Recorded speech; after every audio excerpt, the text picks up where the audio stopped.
great feedbacks from the students and the cardiologists. Today, Dr. Professor Ranjan Shetty will talk on pressure tracing in cath lab, and I am sure that we all are going to take advantage from his talk. Before I hand over this stage to our speaker, a few pointers I would like to convey here. Since this is a live session, we will also have a live Q&A session. And in between also, Dr. Ranjan Shetty will be asking questions, and you can mention your answers in the box which is mentioned screen below. Any questions you will have, we will also be answering it during our talk, and I will be moderating the Q&A session with Dr. Ranjan Shetty. So with that, I would like to hand over the stage to Dr. Ranjan Shetty. Thank you, Rohit. Thank you, GE team, for organizing this. As I'm sure most of you attended last time. So this is the next part of our session. And we are going to concentrate on the pressure tracing and how to interpret the pressure tracing. So here we are not going to concentrate on the number, but we are going to concentrate on the tracing itself. So the last class was about calculations and about number. This class is about the graph, and the next class is about angio. And I think most of your exam is very close by, and I think 27th is likely to be your exam. So all the best for exam, and we'll make it simple. So today's class will be shorter than the last one, and but there's no break. Last time we took a break. I'm going to go a little fast in the initial part. Unfortunately, we do have the little bit communication issue. You will not be able to directly ask question to me. We had to, it's the same platform as last time, but Rohit will be, any questions, please type in, and Rohit will stop me, anytime, and I will like to explain all the things. Remember, we are going to concentrate on basics, and also remember that we are going to concentrate on the logic of analysis of these graphs. All of you know cardiac cycle, and that is something which is very important here. What's probably important is, see, the pressure tracing will look something like what we see here on the top. And there are atrial tracing, there are ventricular tracing, and there are great artery tracing. And most of the time they would match the way we have shown here. There's also ECG, which is invariably there with all the tracing. That's something which you should have to see. Please look at arrhythmias, because they themselves could change a lot of variation. We do have some examples of that, so that you understand the concept. And also remember, there is always an electromechanical delay. P and A are not on each other. There is a gap. We're going to discuss. Same way QRS, if at all the beginning of Q is the true diastole, or it's end diastole, because there's no way heart can contract before it, but it's not systole. And if you see, the most of the time the systole is the peak of T. It's not end of T, it's peak of T. That means A would be around 80 millisecond beyond P, 80 millisecond. QRS will be the end diastole, that where we calculate LVED, RVED, that number. And T is the ejection phase. The peak ejection in Cesura actually matches on the T. So this is something which you should understand right away. And that's how we tell systole and diastole and all that. So just because QRS is an electrical systole is not the mechanical systole, and pressures are predominantly depending on mechanical systole.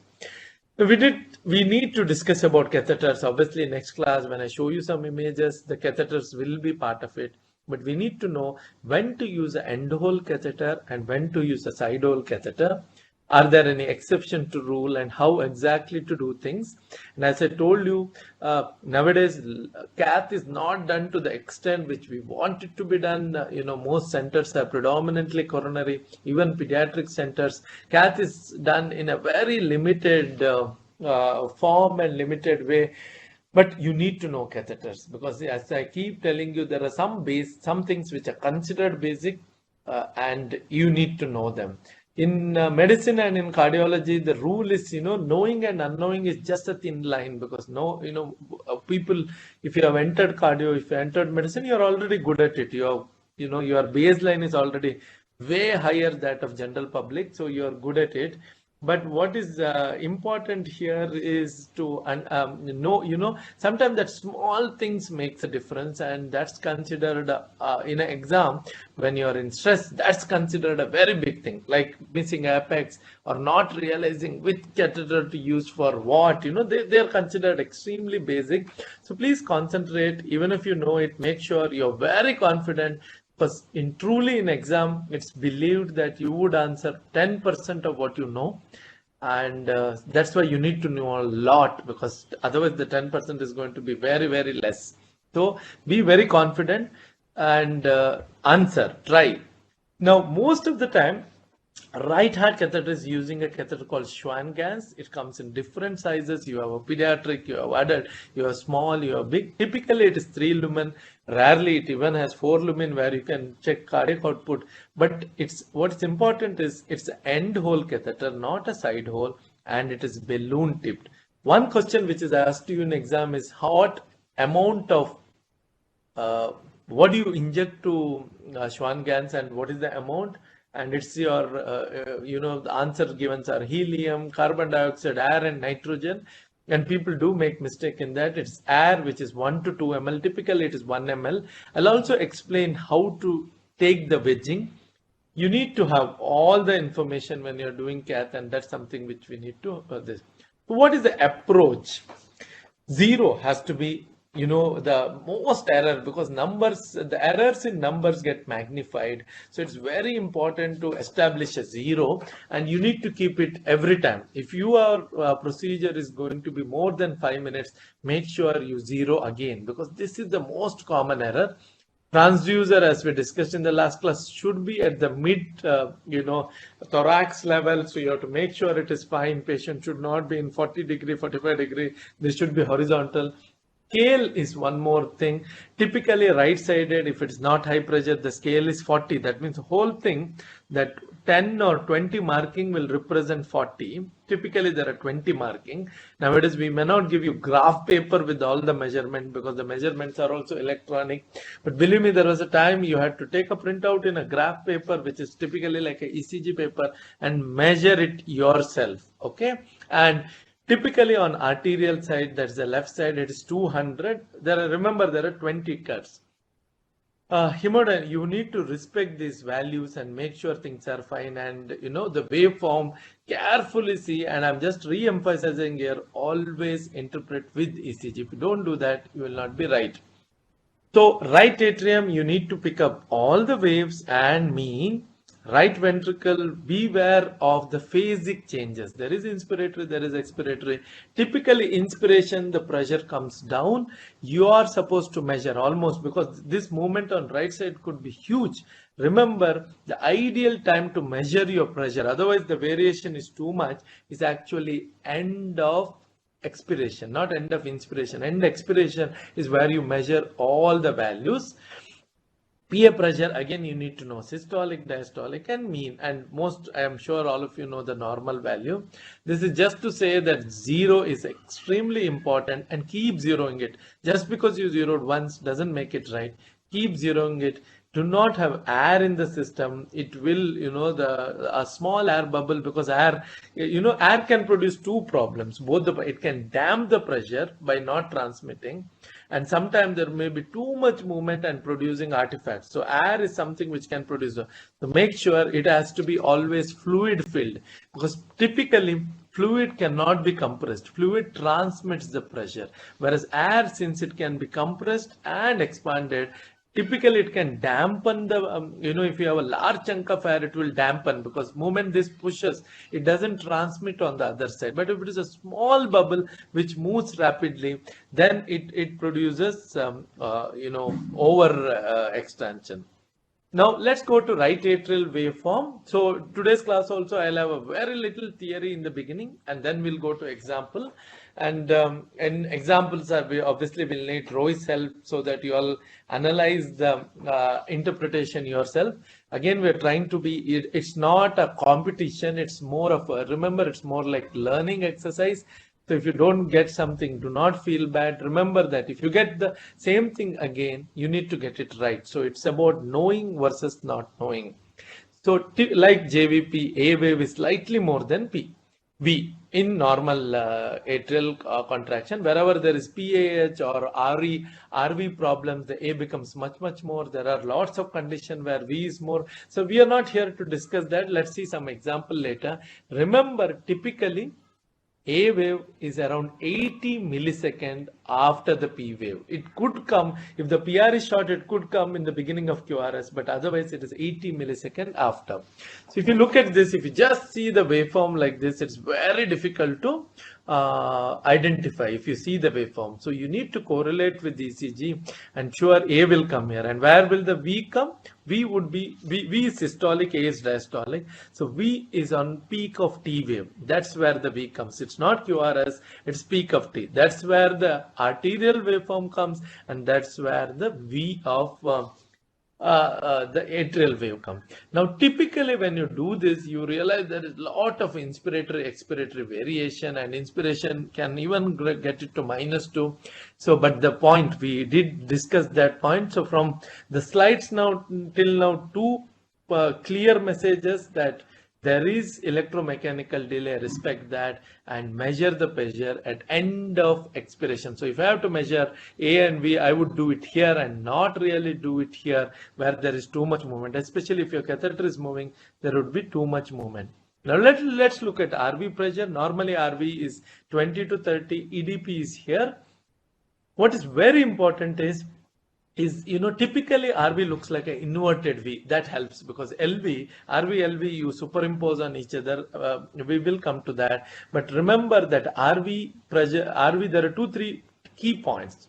Typically RV systole or isometric, all of the values are, ejection period is shorter. It starts later compared to LV, but it ends earlier because it's very easy to eject to PA.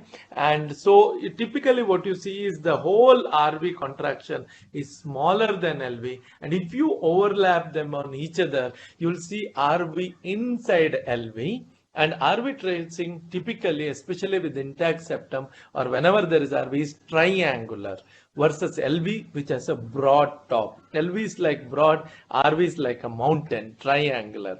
So this is how it looks. So if you see, this is a typical RV waveform, and the very classical of a diastole, of ventricle. That's something which you should know. Is ventricles typically dip down and slowly go up. This is how you can distinguish a ventricle from a great artery. However bad the great artery is, whether it is PA or aorta, however severe is the AR or PR, you realize that the waveform is more like this. Rohit, you can see the marker, no? Rohit? Yeah, sir, I can see the marker. The arrow, no? Okay. So typically, yes, if it's a great artery, it comes like this, and it doesn't dip down and raise up. This dipping down and raising up is very characteristic of ventricle, both RV and LV. And typically, as we see, RV is typically inverted V. How does LV look? The pressures are obviously higher. Most important thing about LV is, this is very important. Early diastole is very low and slowly rises. This is a key point to distinguish great artery from ventricle. So this is a LV waveform. Always the top, although in this case it looks like a V, but top is generally little more broader because ejection takes time. And early diastole, it dips down, which in case of RCM CCP, it can dip down to even to form inverted square, but otherwise it dips down. And remember this, what is marked here in yellow is the A wave, which corresponds to beyond 80 millisecond from the P wave. And this is the point of LVEDP. LVEDP is where the QRS starts. It's on R, you pull a line down, and it comes after A. So do not calculate A, it comes after A. All your machines they don't give LVDP at all. They're not good at it. So this is something which you have to do manually most of the time and identify. How do we do that? You can actually increase the most this one. See, the pressure is typically 200. That is the scale. There are 10 divisions, what you see here. ECG can be, this is at 25. You could make it at 50. You could make it at 100. So that, if you ask your the person in the cath lab, they will do it for you. Remember to look at this A wave and After that, the dip after A, which corresponds to the R, is LV-EDP. So if you are reporting a LV pressure, you need to report the systole and you need to report this point. Remember, it is after A. So this is how you do LV-EDP. Go on the peak of R or Q wave, pull it down. See, even in this, it's typical of ventricle, and as you pull, you will see that this is the point of LV-EDP. So this will be LV-EDP. Now, if RV and LV pressure are given together, that's something which examiners like, and that is something which is almost always done. That's very interesting. If you have RV and LV together, this is how it looks. Typically, RV is inside LV because the ejection starts a little later, because M1 comes before T1. So ejection starts little later, the pressure rise here, and isovolumetric is little shorter here. But it ends earlier because left side the ejection talks longer. So typically, remember, whenever you see a graph, RV will be inside LV, but if you have a RBVB, it's going to be delayed further and it's going to come. This is the pattern you get, the second pattern you get in RBVB, whereas in LBVB, it will be opposite. The RV will start first and the LV will come later. So this is how you get the RV and the LV pressure.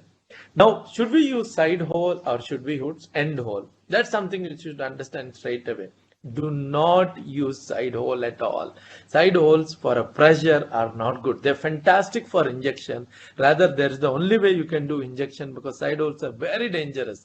So almost all side holes, especially multiple side holes, are for injection, but they're not for pressure. Because of multiple side hole, because you have multiple side holes, the pressure, they tend to equalize the pressure. For example, you look at this was the side hole catheter, which was the aortic catheter was side hole. So you have LV here, which is decent, but the aortic pressure, which is probably a pigtail, which was plus minus half inside, half outside, you're not sure about the pressure. Whereas moment you have an end hole, you get a beautiful pressure. So it's very important to identify. I'm not asking the diagnosis here, that is for later, but remember, this is how you want the pressure hole. Look at this LV, look at the A wave, and this will be the LV-EDP. Okay, do not make A as LV-EDP. This will be LV-EDP, and this is the aortic pressure. And also remember, there is a phase difference here in this case. Now, pullback is again very important. Never use a side hole catheter. Very rarely, I mean, if you know the site of obstruction, for example, it is AS, aortic stenosis. The problem is only at aortic wall. If you want, you put the pigtail into LV and pull it out and measure, it might work. But if you want to localize the site of stenosis, then the side holes don't work at all. There are cases where there could be a submembrane, or cases like HOCM where we want to say it won't work. For example, you look at this example on top. These both are exactly same case. In one, the pullback was with the end hole, and the second, the pullback was with the side hole. The opposite problem also happens. See here, the problem, there is only a stenosis at aortic wall, and this is classical AS. But because we use the side hole at this juncture, half the holes were in aorta and half the holes were in LV. It gave a value which look like as if there is a subvalvular LVO2. So sometimes they miss subvalvular problem because you are not able to localize. Sometimes they create problem. So the message is very clear. Do not see this because of the side holes. We have an impression that there is a pressure drop, whereas there was no pressure drop at all. The only pressure drop was at the valvular level. So so unless you are putting it down and pulling it out and you're very sure, you cannot use it. So as a rule, whenever the pressure pull back, you should always have an end hole catheter, and that is the only one which can give accurate values. Okay. So this whole thing here was just because some holes were in aorta and some were in LV. So you get an intermediate pressure, confusing the whole picture and creating a diagnosis which does not exist at all. Now look at here, you have a LV and you have a pullback to aorta. Now what's important here? What is the message we are trying to give here? Remember, when this is something which I'm going to repeat, because this is something I want you to understand out of this class. When you go, I'm sure most of you are very good at interpreting pressure waveforms. Unfortunately, as I keep telling you, there's no way I can ask you, but please feel free to type how good you are and ask your questions later. But I want you to understand one thing. So what do we make out here in this picture? Because once we understand how to analyze a pullback, you can analyze any pullback, whether it's on the right side, whether you have a problem in between PA to RV, in between RV to ARA, or the same problem could happen in left side. See, the problem could be in LV cavity to LV outflow to aorta to descending aorta. The stenosis could be subvalvular, valvular, supravalvular, coarctation, and also the problem of peripheral augmentation. But how do we identify it? There are two things we should, rather one thing. Diastole, please remember, this is the key point. Diastole decides the chamber. Systole decides the gradient. So if I have to analyze this, I realize the diastole here and diastole here is separate. It's different. Hence, the chamber is different. And then I look at systole. Oh, systole is same. So there is no gradient. So this is a normal LV to aorta pullback, preferably and probably with the end hole catheter. So you see here change of diastole. Diastole decides the chamber. So imagine there was gradient here and both diastole is same. Then you think it's an intra-chamber problem, or both diastole of aorta and descending aorta, ascending aorta is same. It's intra. Don't worry, we do have a lot of example to do that. But remember this, diastole decides the chamber, systole decides the gradient. Okay, that's the key message. Now let's look at PA. We know the PA pressure and PA this one. Well, the point is, whenever you are looking at PA or great artery, always remember this dicrotic notch is typically always there. Look for dicrotic notch. And one more point, what we were trying to highlight that time is always remember great arteries, the pressure tapers slowly, whereas ventricle, initial diastole, it will always dip and the pressure will gradually rise slowly. So this is how you distinguish a ventricle from gate artery. And the other rule, diastole decides the chamber, systole decides the gradient. Okay. We know that mean pressure is fine. Now the most important is how do we do a wedge and what do we do? How do we identify? This is probably a sure shot question which if your examiner is going to ask. Wedging is a beautiful concept. It happens all the time. It happens more than what you realize. We think wedging only happens in pulmonary. It's not true. The ventricularization which occurs in coronary angio, it's also a wedging. Why do you get ventricularization? You put a left main catheter and it's not side hole, it's end hole catheter. And there is no flowing go. What is the property of the system? It will depict the distal chamber. What is the distal chamber for coronary? LV. That's why there is ventricularization when the pressure. If it is still more, then there is damping. That's like ultimate. The patient might collapse. So remember ventricularization. Same way in a non-dominant RCA, when you go in, you don't get ventricularization because you're actually getting RV pressure, which looks like the venous waveform. So remember, wedging or concept of wedging is much more broad than just pulmonary wedge. So what is the concept? Any artery, you close it, you don't allow antegrade flow, then it will actually depict the pressure of the distal system. So for coronary, it is ventricle. So for left main, it becomes ventricularization is LV pressure. How do you pick up ventricularization? Loss of dicrotic knot. The dicrotic knot disappears. You see as if it is ventricle, not coming down, but down and slowly going up. Why does it happen? Wedging. The concept is very simple as wedging. Same thing with the right side. Now let's talk about wedging itself. How do you wedge? First, balloon should be inflated in PA. Do not wedge and then inflate balloon. You will produce damage. So what do? You inflate the balloon to the full extent, which is 1 or 2 cc, typically 1 cc of air into a balloon tipped. We can only wedge a balloon tipped catheter with the side hole. Then you push it. If you put it there and then push, you will damage the lung. And tomorrow, next day patient could have hemoptysis and you don't want to do that. So always inflate and then push. That's how it gets. You can even take it over the wire after that, but do not do the other way. Once it wedges, how do you know it is wet? Bobbing stops. When you see in fluoro, this bobbing movement stops. the pressure waveform changes. You know how the artery pressure, there is incisura, there is dicrotic notch, all that goes, and you start getting A and V wave. The mean pressure is lower. You know the PM mean, it's lower.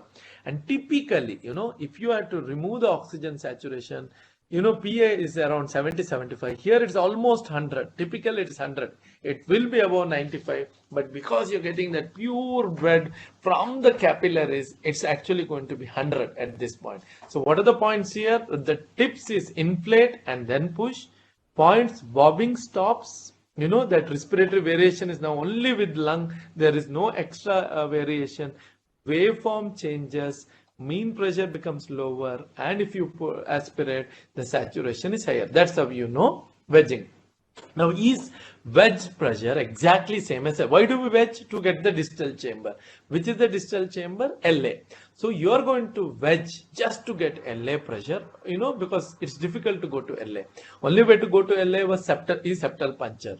Long back, they used to do the left bronchus puncture to go LA, which is very, very dangerous, probably not done any longer. Now we are good at septal puncture, but then you don't want to do it in a case of AS or some other case where you don't need that information. So you are going to wedge it. So there is also an entity called, this is pulmonary capillary wedge going from arterial side. There are exceptions. There are times we do venous wedge, especially in case of pulmonary atresia. If there is ASD, you can go to LA, go to pulmonary vein and wedge.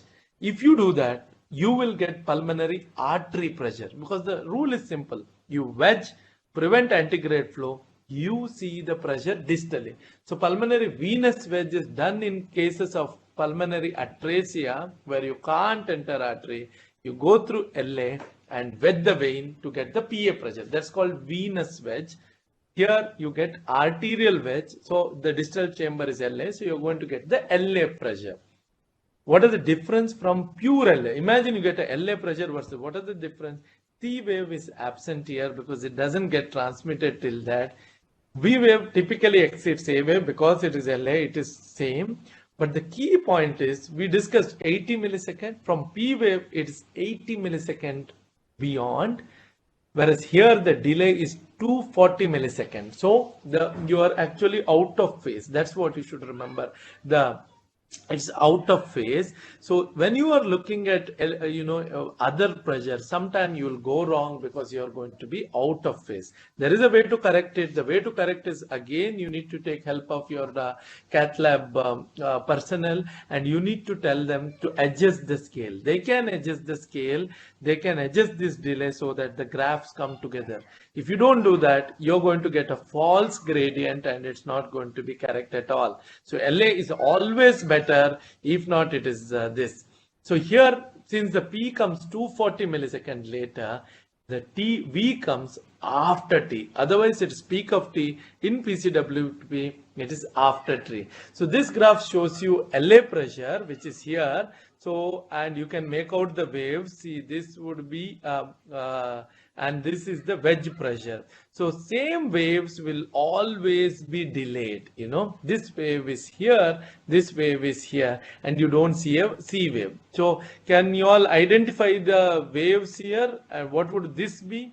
Since the P is here and this is the stretched one, so this will be a wave because this is LA, the lighter color one, A wave, and this is the V wave. But the same A in wedge is here, and this is the C which is not seen at all. A is here and the V is here. So there is a delay. Remember, there is a phase difference and you need to get the understand the phase difference and rectify.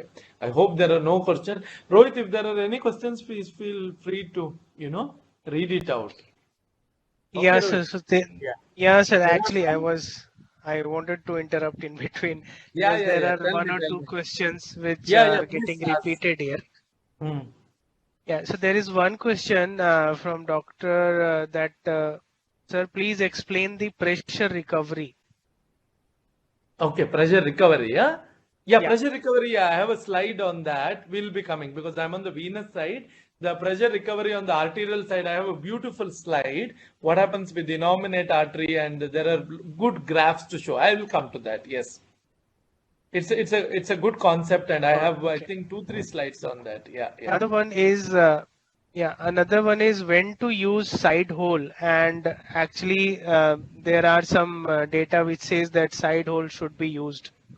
No, side hole should be used for, there are two things to do that. One is multiple side hole like pigtail. Okay. So if you have a multiple side hole like pigtail, that should never be used for pressure at all. That's best for injection. But if you have side hole only at the tip, I hope you are understanding. There are catheters where the side hole is, its end is blunt, but there are only two side holes only at the tip. They can be used. They may be slightly better because they don't touch the end, could touch a artery and dampen it. So if you have side holes only at the tip and not multiple, they can be used for pressure. But typically, please stick to this answer that end hole is for pressure and multiple side hole is for injection. But as I told, if you have side holes only on the tip, some specific catheters do have it, and it could work well. Any other question, Rohit? Yeah, we have one more, which is kind of, can you please explain difference between capillary and arterial wedge pressure? Venous and arterial wedge. Yeah? I think, see, when you go, both are venous wedge, but the concept is between the, if you could go from the arterial side and wedge, in which case PA artery, you would actually get a LA pressure, and that's how it looks. It looks like LA with the difference that the C is not very prominent. All the waveforms are slightly delayed. They are out of phase of cardiac cycle. But very exceptionally, we do the venous wedge, which is done for fontan preparation. When the PA can't be entered for some reason, and you want to know the PA pressure, because you need for Fontan's procedure, in which case typically there is a atrial communication. You go through the pulmonary vein, and you could wedge from that side. It can be done. Maybe that's the question, no? Arterial wedge and capillary wedge is same because you are only wedging the capillary. It will only work if there is no antegrade flow. It's blocked and you are picking up. Here you can't use side hole at all. If you are wedging, it has to be end hole. But pressure tip side holes also could work well. There's no problem, but can't have multiple side holes. Okay, we'll go ahead, Rohit. So this is how it looks. This is a beautiful graph which actually shows this is how the LA pressure looks, and this is how PCWP is. And you also see that A in LA will be just here, whereas A dash is shifted and V in L, it's shifted again. So there is a delay of nearly 100 milliseconds, maybe little more. So this can be, adjusted in cath lab by adjusting the speed of both the pressure separately. You could adjust this, and only then it could work well. So if you are using PCWP to measure the gradient between LV and PCWP, there will be false gradient. Simply because V, which was supposed to be here, is delayed here.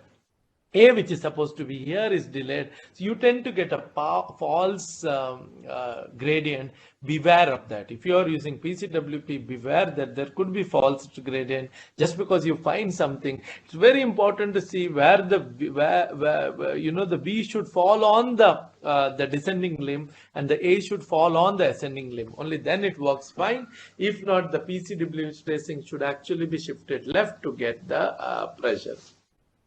So this is just to tell you that, this is the actual pressure, and before we use PCWP, now the V actually comes here, you tend to get this much gradient, which is false.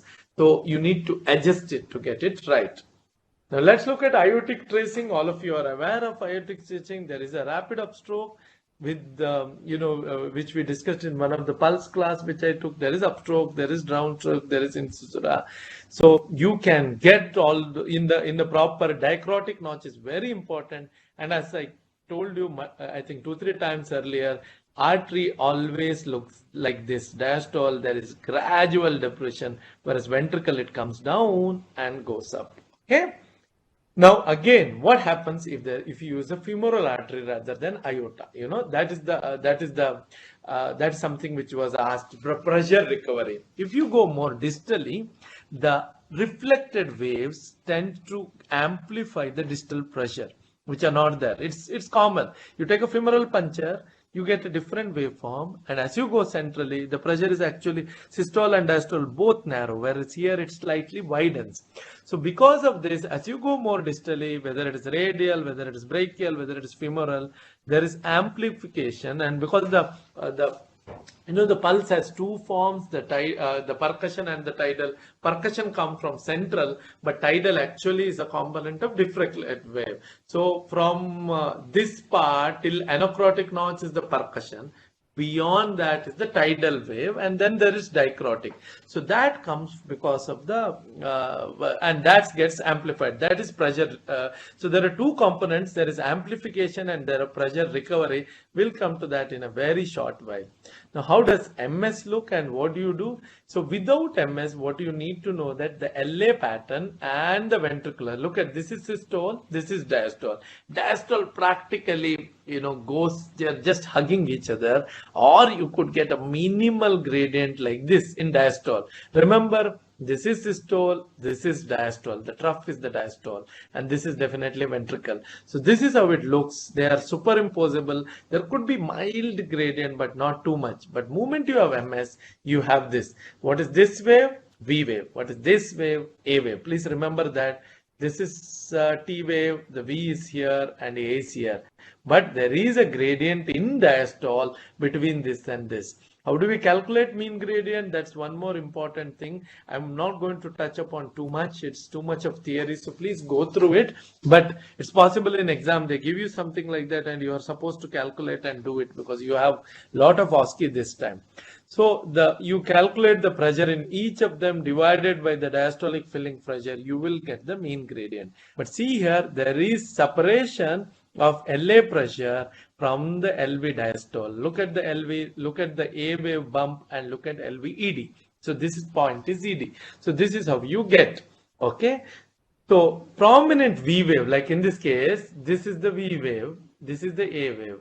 Okay, the VA. So the V is very prominent. Does it mean there is MR? No. Remember something. V wave depicts LA compliance. So even in MS, severe MS, you can have a large V if LA is not very compliant. So V wave is more for LA compliance. So it's not necessary that E should be higher in all MS. Although yes, MR has a big V, but it could even occur in MS. Okay. So V high doesn't mean this. The slope is delayed always in MS. The V doesn't come down. The Y descent gets obliterated. The slope is delayed. And this is the gradient. And also you realize in AF, the shorter the cycle, because there is more LA pressure, there is more gradient.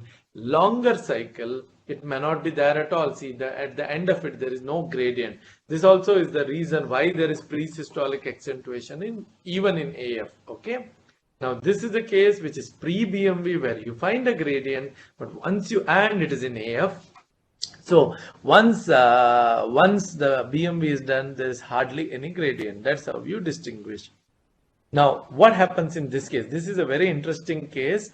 So you see, this is the LV pressure, and there was the BMV produced a severe MR. So the gradient disappears, but what you actually see, the V wave, which corresponds to the systolic, becomes very big. The V was not that big to start with, but it becomes extremely big here.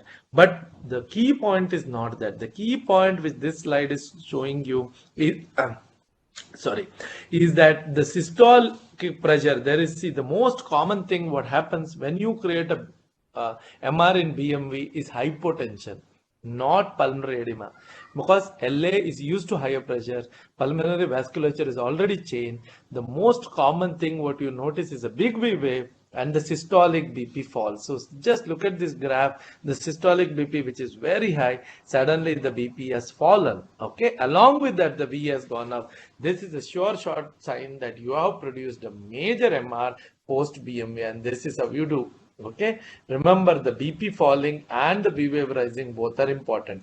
Again, there are many other causes to have some gradient between LA and LV because you do it simultaneously. In this case, it was AS which produced some change, MR also can produce some change, but it's only in early diastolic. Thing about MS is when MS produces gradient, it is across the diastole. When any other condition which produces gradient, it is not across diastole, it is only little. Ideally, LA pressure has to be measured by going into LA, but just for a diagnostic cath, we don't want to do it most of the time. So we take PCWP, but remember the flaws of PCWP. GORLIN formula is important and we need to understand it. I'm not going to go to delay, but you need to understand the formula and you need to this constant is 0.85. So this 44.3 actually becomes 38.5. You need to have cardiac output calculated by the usual formula and diastolic flow. There's also a simple formula. Remember, this is how you calculate the diastolic flow period. If the heartbeat is 0.8, then it's 0.3 and 0.5. You cannot assume. What we need to do is measure it. How do we measure? Measure it. See, it's between this line and this line. It's not electrical diastole. When you have a graph, you need to measure mechanical diastole on that graph. And same thing is for systole. Systolic ejection period you need for aortic valve calculation. Diastolic flow period you need it for MS calculation. What happens in MR? Traditionally you will jump up and answer that V wave becomes prominent. Yes, it does become prominent, but the major determinant of V is not MR, it is LA compliance. Okay, that means acute MR V becomes big, but chronic MR compliant balloon like LA V may not raise at all. Okay. But what is the abnormal V? You need to know this definition where V is more than 40 millimeter or the difference of V between in A and V is more than 10 millimeter, means V is much bigger than LA, and the ratio, the mean to V is twice. So mean is say 20 and V is 40. It is so 40. This people could ask you. Okay, and if V is 3 times A, then it is acute severe. Chronic doesn't have it. Okay, so important point here, V does not mean MR, but MR is an important case of a prominent V. What are the other causes? You already know it. Anywhere there is flow, like even MS, VSD, LV dysfunction, all of them can have a big wave. What is the abnormal V? A V which is more than 40 millimeter. V which is 10 more than A, V which is double the mean, or V which is 3 times is definitely more important. There is poor correlation of severity of MR and height of V. Please remember, V is also seen in VSD, can be seen in PDA, can also be seen in MS and heart failure.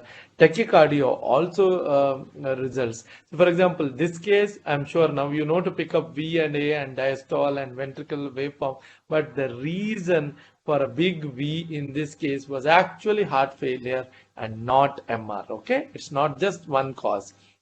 Acute MR typically produces a large V in PCWP or in a large V with relatively smaller systole because hypotension occurs in acute MR. So the LV pressure comes down and the V becomes larger. We did see an example for that. But chronic MR, when it is chronic, although V is prominent, the mean pressure does not rise and V may not be that prominent. Why? LA is more compliant. V is basically when the blood flows, if LA is stiff, V will become big. So acute, anything acute, it's going to be big, but chronic, it may not. AR, what do you see? The diastole. You could see an anacrotic notch now because of too much blood jetting in. That's why you get a bisference also. You could see a prominent, you'll see a dicrotic notch which is shifted down and the diastole. But remember something, this is,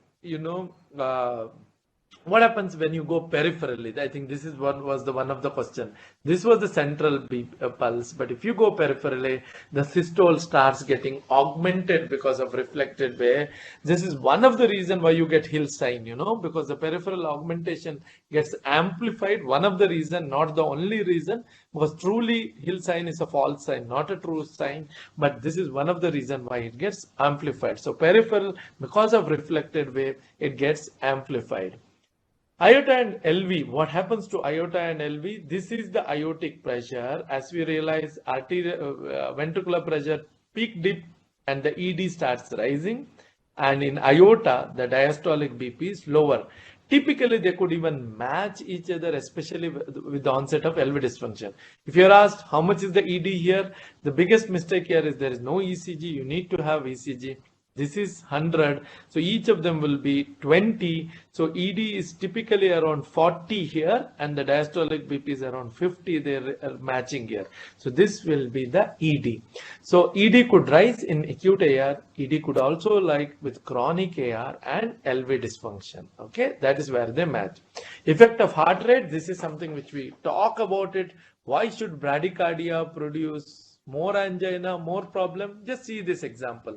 As long as there was tachycardia, the diastolic BP is higher, LV-EDP was lower, the regurgitant fraction was less.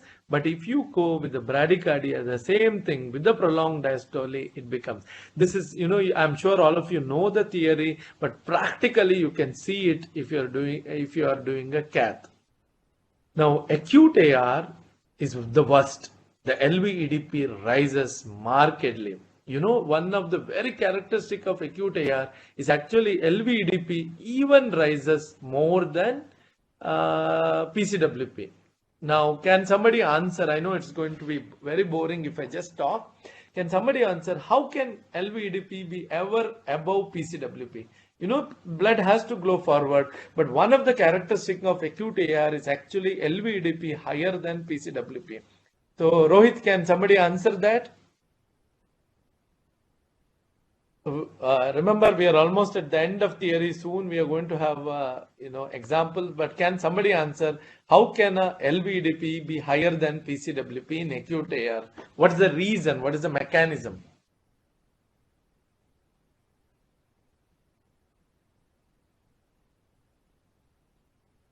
So anybody? I'm just waiting for there the is answers. A delay also of 10 seconds. No, we'll give them 10-15 seconds. Anybody who knows it, type. You don't have to read the name, Rohit. If somebody has given answer, just read it out. Yeah. So we are not going to read any names, so don't worry. Unless you write, read my name. You're very sure about the answer, you can write, read my name. We'll read it out. So it's let's see how many of you understood it so that it is easy to go ahead. One comment I can see, diastolic MR.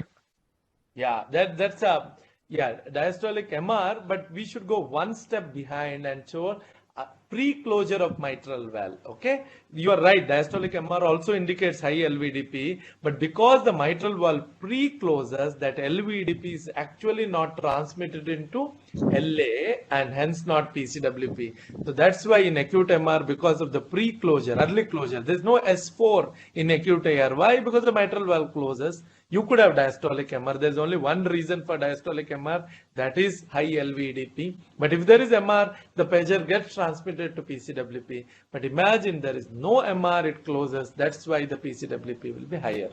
Now, what happens in AS? It's important because in the today's era of TAVI, when we do, we keep measuring. There's a long time, when I was doing DM, it was mandatory for us to cross aortic wall and measure the gradient because it's part of the cath and you had to do it.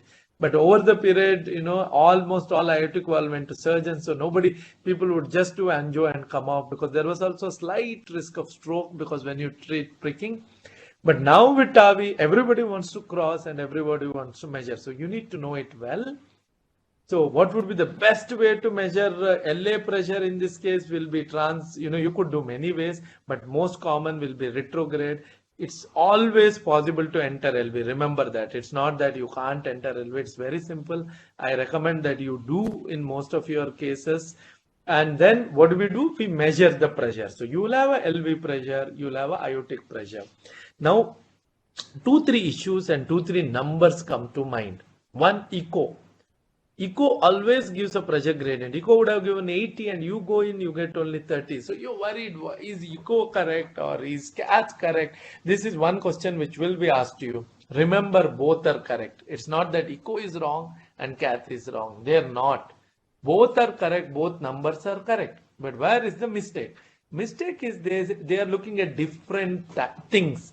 So in echo can only put a line and measure at that particular instant. So echo gives you peak instantaneous gradient, and also because of Bernoulli's hypothesis, just beyond the aortic wall, because of the flow, the pressure will be lower, and 1 centimeter beyond there is a pressure recovery. But echo doesn't know that. When you put a CEW, echo will measure from highest to lower. So echo will overestimate the gradient, but it's also true gradient. It's a peak instantaneous gradient. Mean gradient are more reliable both in echo and cath. How do you do it? You need to shade this, know the correction factor, multiply and divide by the systolic ejection period. You will get the mean gradient. And the other gradient, which most of the time people calculate, is peak to peak calculate. Measure here, the peak to peak calculate. Nowadays with echo, we do continue to equation, and we have the aortic valve area before we started. Cath is, you don't decide to do procedure or no procedure based on cath. The decision is made. Even if you have lower gradient, AS could be stenosis, because there are 4 types of AS now: A, B, C, D, paradoxical, pseudo AS, and all different names, whatever you want.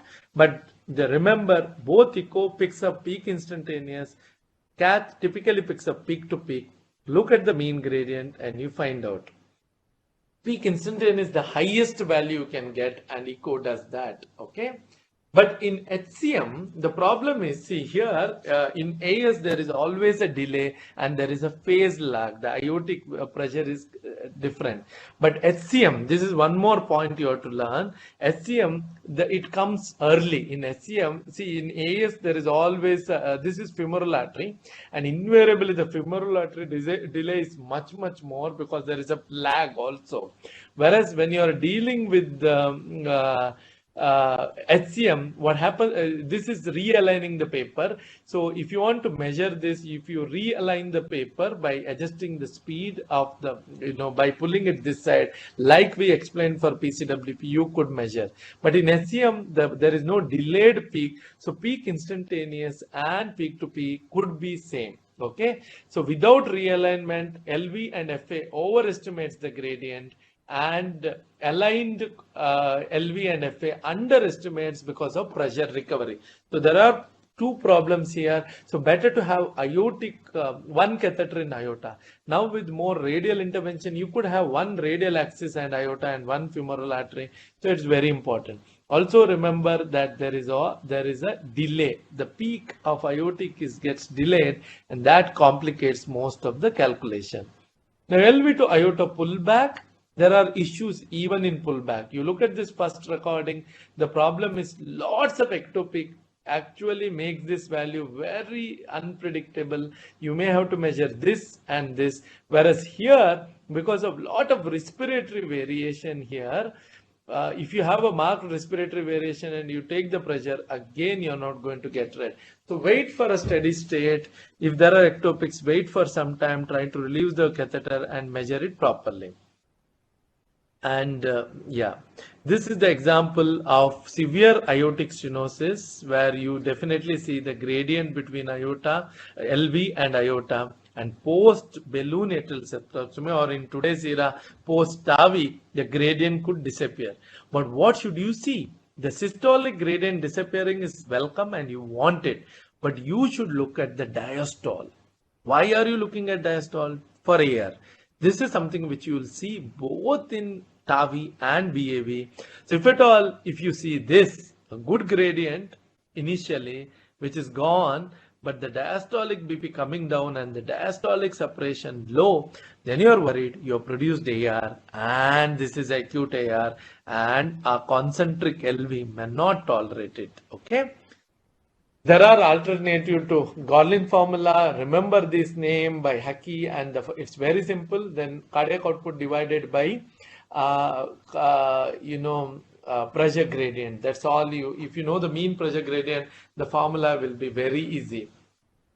Post VPC, if you create a VPC, that helps you. So if you create a VPC here, what do you see here? The aortic pressure goes up. The LV pressure, which is in red, goes up, and the aortic pressure also goes up. So if both LV and aortic pressure goes up, it's a fixed stenosis. But if you see post VPC, so this is not a broken barrow Bernoulli phenomena. Why? Because here post ectopic LV went up, but iota also went up. The gradient remains same pre-ectopic or post-ectopic. So this is a sign of fixed stenosis, increasing cardiac output, increasing both, but maintaining gradient. But what happens in broken barrow Braunwald is what you see in this picture, where with this LV goes up, but the contraction increases and hence iota actually goes down. So LV going up post-ectopy is very normal. So just on LV catheter, you can't tell whether it is a fixed stenosis or a dynamic stenosis. You need both LV and iota. If iota also goes up, it's fixed stenosis. If iota goes down and the gradient increases, that is what we see. That's what is HOCM. The one more interesting thing, now you are all expert in cath and data, look at the tracing. Look at this tracing. And I'm going to go back and look at this tracing. This tracing, there is a tardus pulse, no? There is delay compared to LV. This is a sign of a fixed stenosis when there is delay, LVOTO delay. But look at this. If you see, the iota and LV matches each other. There's no delay. Early part of HOCM is brisk, and that's why you get a brisk pulse. So this delay also tells you whether it is a fixed stenosis or a this. So looking at this graph, even if you didn't have this, if you looked at this, you can be reasonably sure this is HOCM. If you have this, you're very confident it is that.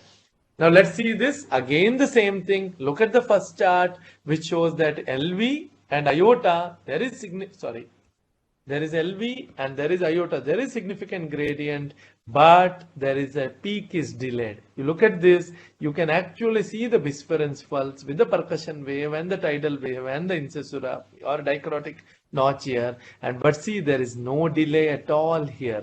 So this will tell us this is HOCM, not dynamic obstruction, and this is fixed. If you have a subvalvular fixed, again it will show delayed. It won't show the initial briskiness. The initial briskiness is that initial percussion wave, which is higher, more higher than even in AR, the percussion wave. So that's about dynamic obstruction, and you know a lot. Aortic pressure in dynamic obstruction typically looks like this, where there is percussion, little dome and a tidal wave and the dichrotic notch, which is here. Okay. Pigtail versus end hole, we keep discussing this again and again. If you have pigtail, because pigtail has lots of holes spaced out, it's not ideal at all to measure. So the same person, if you do a pigtail, it messes it up completely. You need to have an end hole to produce it. Hemodynamic, whereas if you have a subvalvular membrane, it will behave like AS, but remember here diastolic will be changed. So this is just to re-emphasize what I've been discussing. What do you see here? You see LV. You see iota. Why do you think it is iota? Because the diastole has changed. See the waveform here from LV is become iota. Diastole has changed, and in iota between this and this there is a variant, and the pulse also becomes stardust. So it is a real significance. So this is a supravalvular AS. LV, you are very sure it is iota. And then there is, this is supravalvular AS, or if you pull it down, coaptation also has very similar tracing as the first one. What about second one? You have LV, and this is diastole changes, and systole shows the gradient. Please remember the rule: diastole is chamber, systole is gradient. Gradient or no gradient, systole you look for that. So the chamber changes here, but there is a significant AS. So this is valvular AS. Now let's see the last example. You have LV here, okay, and see the diastole is not changed. That means you are still in LV, but there is a gradient. So intracavitary gradient between LV and LV outflow, and between here the chamber changes, the diastole changes, the chamber changes here. So between this there is no gradient. So in this case, the last case, the gradient was only in intracavitary. Here the gradient is inside iota, and here the gradient is between LV and iota. Please look at these graphs, because there are not many variations. Unfortunately, it's very simple. Once you understand it, you will never make a mistake in this. And this is like a bonus mark for you. Once it is there, you know how it is done. Okay, so remember this is how it looks. There are cases with multi-level obstruction, so do not get confused. Even if it is there, keep analyzing each of those levels and you'll get it fine. So the PS, again the same thing, but ulta. There's something which you should understand. Whenever people show you a left-sided pullback, it will always be ventricle followed by the great artery. Whereas right-sided pullback has to come from PA, and the only way you can go is like, so it will always be artery followed by the ventricle, maybe outflow, then followed by the chamber, and then RA. So this is how the PS looks. You see PA here, and you see gradient here. But to be honest, just look at this chamber. I feel the diastole is already read that PA. So here the stenosis is infundibular. Here to here no gradient, but there is change of diastole. Here to here diastole change, but there is significant stenosis. This is an infundibular PA stenosis. So look at diastole, you will get. Okay. So we'll come to some of the example. Now, one more thing in cath which will be asked is CCP versus RCM. So all of you know the difference, all of you know the rules. I'm sure you have written your theory, you can't go wrong here. So what are the differences? The differences is that, see, also look at how beautifully RV tracing is within LV tracing. You know, this is what we learned today clearly. RV tracing within LV. That's how you get most of the time. But you see inspiratory, the RV, actually LV comes down, RV goes up, whereas expiratory, LV goes up, RV comes down. So there is ventricular interdependence. So this is constrictive pericarditis, whereas here both are going up or both are going down. So there is no interdependence here. This is RCM. One more, that 50 millimeter. But remember, rules are only for CCP. There are no rules for RCM. RCM can mimic, but CCP typically it is not more than 50 millisecond, and typically LV EDP is more than 130. Higher EDP, lower systolic of RV, a square root pattern and near equalization of the pressure. What do you mean near equalization? The difference between all the diastole is less than 5 millimeter. That's near equalization. One more thing what we should understand is we realize this is how the normal diastole looks, like this diagram. But if you look at this, the peak, you know, the square root, it comes down and it comes quickly. If it is more than 7 millimeter from this point to this, it has 93% sensitivity for RCM. That means both have it, but RCM, the more than 7 millimeter, is called ventricular rapid filling wave, or it's like S3 or Y wave. But if this is more than 7 millimeter in cath, it has 93% sensitivity for CCP. Okay, RCM also can have it, but CCP almost always has it. That's what you should find it. Okay, so remember this word, left ventricular rapid filling wave or early wave more than 7 millimeter. So right heart cath, we did discuss a lot. In RCM, please remember both X and Y are prominent, but Y, you know, X is not very prominent in RCM. Y is very prominent. RV systolic could be more than 55. Square root is found in both of them. RV EDP could be very less, where systolic could be very more, and interdependencies could be absent, could be present, and EDP, the pressure and mean could be more than, it is not nearly equal here. Yes. So please remember this, it's not difficult to remember. X and Y will appear like this on a wave.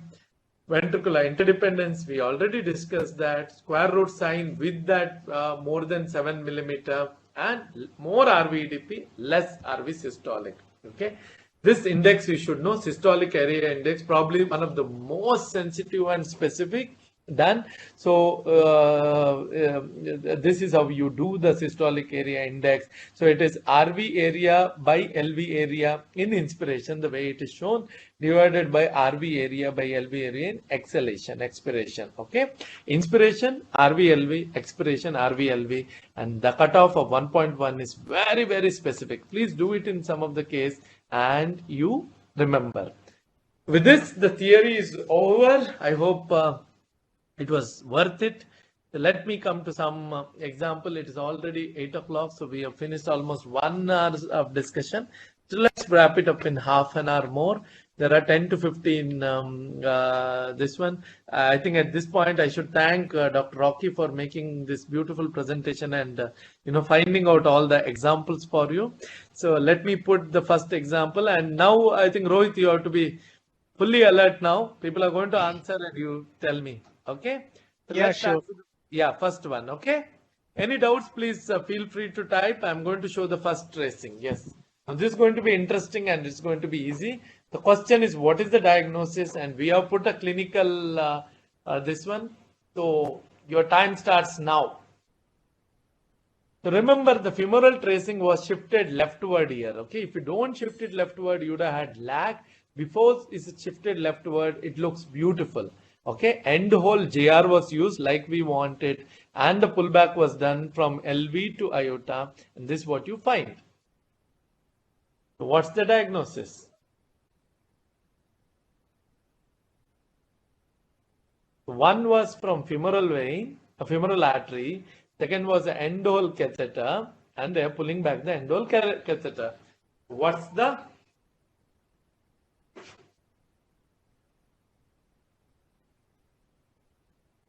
If they had not shifted, it wouldn't have been good, no? But they've shifted it, yes. Any answers, Rohit? No, sir, not yet. Okay, we need to wait. I am sure people are typing this. Yeah.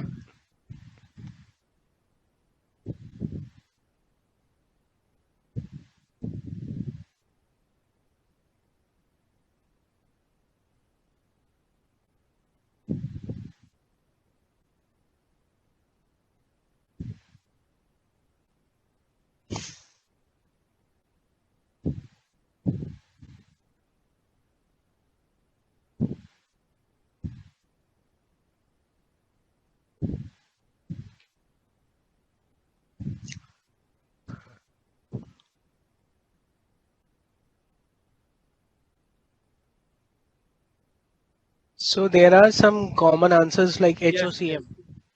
Okay, everybody writes HOCM. Yes. So the point Most is, of see, them. yeah, it looks like HOCM, but it may not be. Why? Because they have shifted the curve, If they had to shift the LV curve. So let's answer what, these things have to be answered in a particular way. So very important, there is LV is very high distally. As they pull back LV, there is intracavitary LV gradient or gradient between LV and LVOT.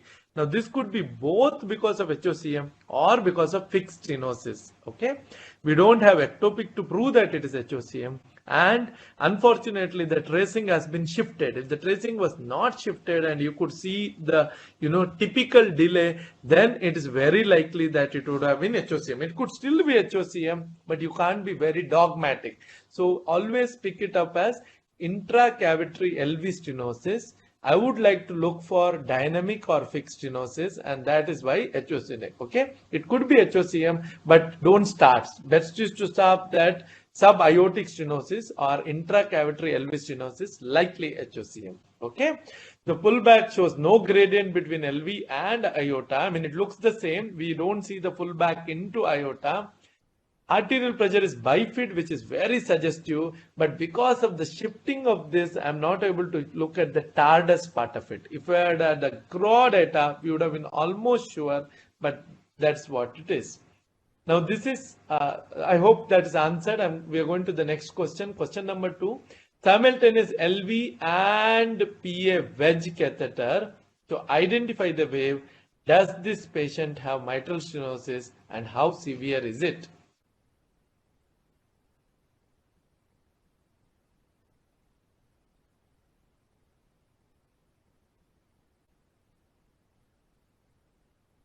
Any answers?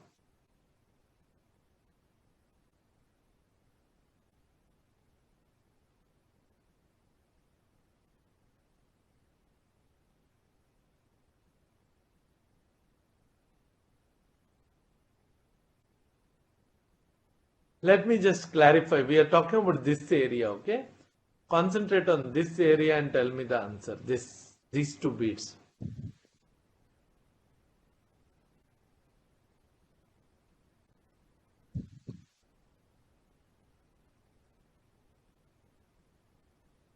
Concentrate on first page. So the question is, does the patient have MS? How severe is it?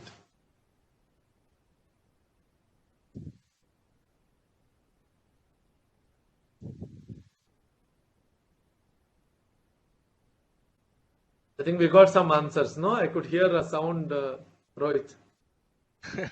No, sir, I'm just refreshing it again and again. Yeah, so there is some common answers like severe MS with gradient of 13 mmHg.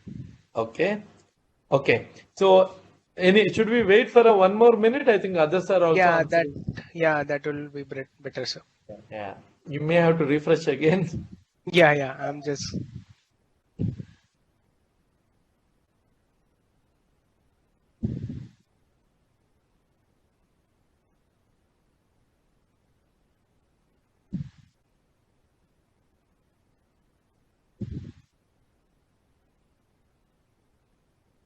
So most of the answers are severe MS. Okay. And then one terminology AF. I'm not very sure. AF severe MS, and then the severe MS with gradient of 13 mmHg.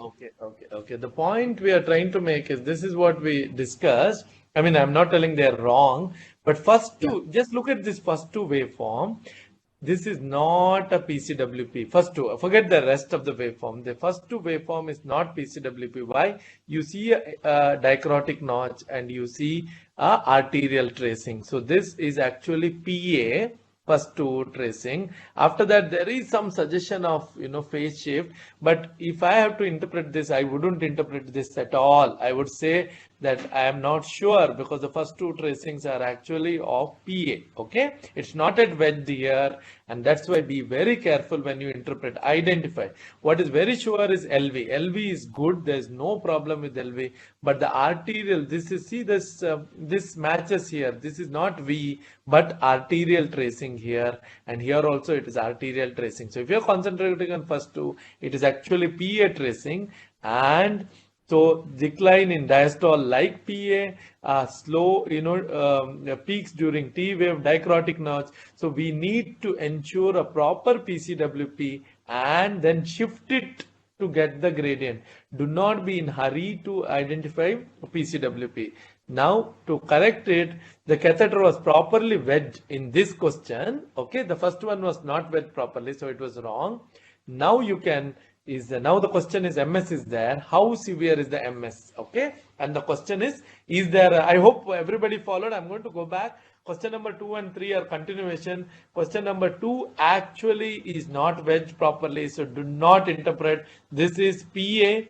Some improper wedging and timing is not corrected. So this is, do not interpret MS on this at all. You tell people it's not right.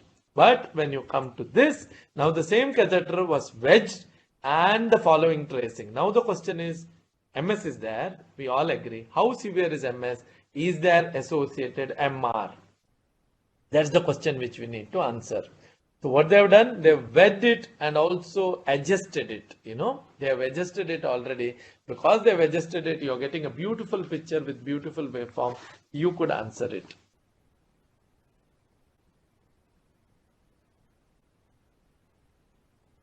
So I hope everybody understood the last one. It is something which you need to go through so that you don't make that mistake.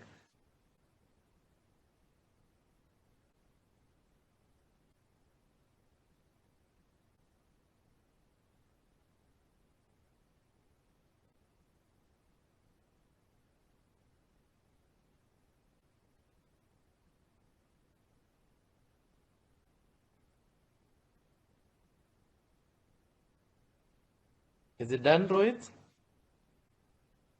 So it's a kind of a mix. We are getting some mild MS, severe MS, and there is also one comment like a wave seen on descending limb of LV pressure. Descending limb? Yeah. Yeah. No, this label, no, this is V and this is A. This is the descending limb. So V is here, A is here. The point is because V is bigger, the question is there a MR? May not be. We discussed this. MS itself can produce a big V, so it need not be MR. Maybe there may not be, but may not be. V typically talks about LA compliance. And how do you know severe MS? You need to calculate this and divide it by the diastolic period. In this case, the gradient, if you calculate, is 6, and 6 is moderate. No, 5, 10, and 15. That's how you calculate. Up to 10 is moderate, more than 10 is severe. Large V can be seen in advanced MS. Yes, so that is how we do. Yeah, the key point is also the descent here. So descent is faster, which indicates that it's likely MR, but that if the descent was slow like this, then it is likely it's only MS. The dt of the V actually slows. So that's how you distinguish whether it is MR, but it's not foolproof. You can have large V exactly like this only in severe MS also, with the alteration in the MA. But just remember, this DT also is important for you to pick it up. Now this is the right heart pullback. We have purposely unmasked the chamber. So remember, there are two tracing. Don't get mixed with the two tracing. They are overlapping. Tracing starts here. It becomes like this. So you need to identify what are we looking at in a right heart pullback. Obviously, we are starting with PA, so you need to tell what's happening at a right heart pullback. Is anybody writing? We finished 3 questions. We are going quite fast, and I'm sure most of you are answering well. To be honest, I would be very happy to discuss with you. We will probably maybe we can have one discuss you in a small group with discussion. We could do that someday, but right now this is the only way we can communicate here.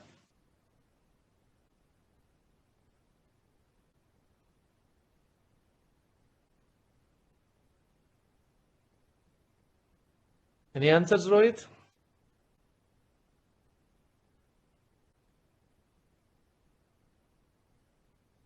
Supravalvular PS. Okay, all of them? 2, 3. Okay. Not all. Anybody else? I think maybe they are typing. So yeah, we'll wait for 2 minutes. No, 1 minute is fine. Yes. Supravalvular peripheral PS. Yes, all of them. Ventricularization of PA pressure. Excellent. I mean, I'm impressed. This is the right answer. So you have a distal PA here, followed by a PA pressure which is equal to RV pressure. Look at inverted V.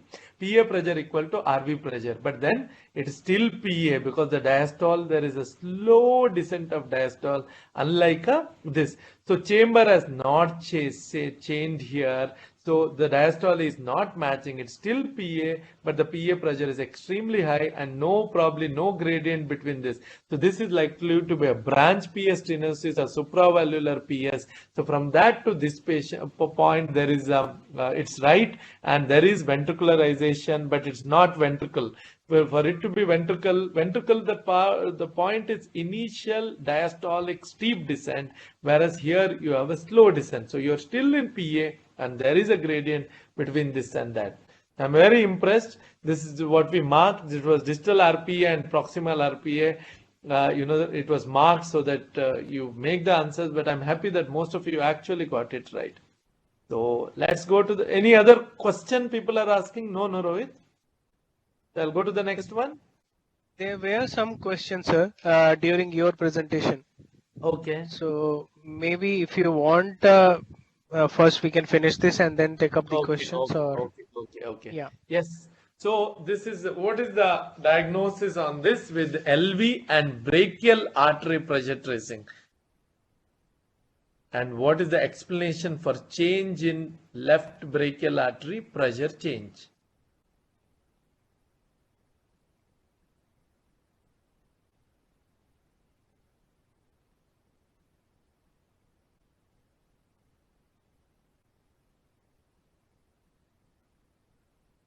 This is LV and brachial artery, simultaneous tracing.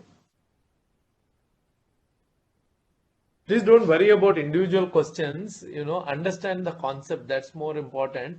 The point is you should be able to answer any question which comes as long as you understand the answer.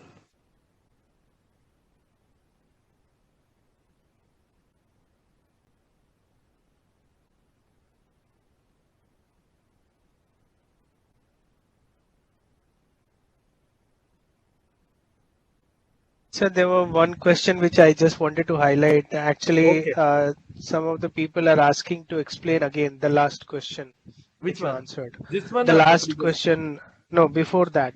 Oh, before let me go back to that. See, here Yeah. there is a PA tracing, which is definitely PA. Okay, and the other tracing is the ventricular tracing, which is RV, which is already written. But as you come from PA catheter, suddenly the pressure jumps up. Okay, that means there is no gradient at this point. But are we in RV or are we in PA? You look at the diastole of this, it's slowly decreasing diastole, and diastole does not match RV diastole. That means you are still in the artery, which is PA here, and you are not reached RV. Hence, the stenosis is actually between our distal PA to proximal PA. Okay, because the second tracing, although the systole matches, the diastole is not same. It's still in great artery, so it is still proximal PA. Moment you have a slow decreasing diastole, it is a great artery. A rapid down and slow rise is what is ventricle. Okay, so there the gradient is between PA and PA, and not between PA and RV. So the gradient is PA to PA. So it's like a PA stenosis. So distal RPA to proximal RPA. So it's a branch PA stenosis. Same problem you can have with RPA ostium or LPA ostium. So it's a branch PA stenosis. Okay. Let me go to the next question. Yes. Question number 4 or maybe 5.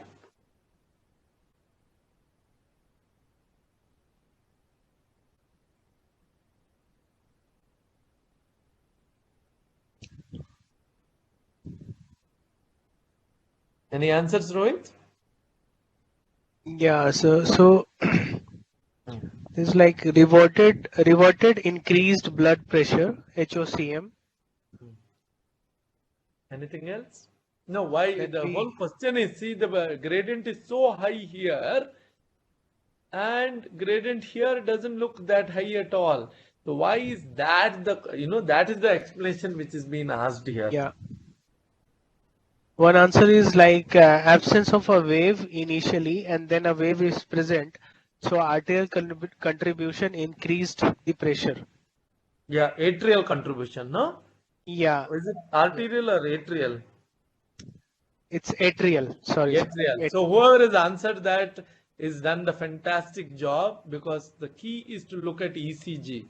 Always, I keep telling you, I think I told you, we do not interpret without ECG. Look at this ECG, this is junctional rhythm till here, and junctional rhythm in the LVOTO is extremely bad because you need that boost, atrial boost. They do not tolerate.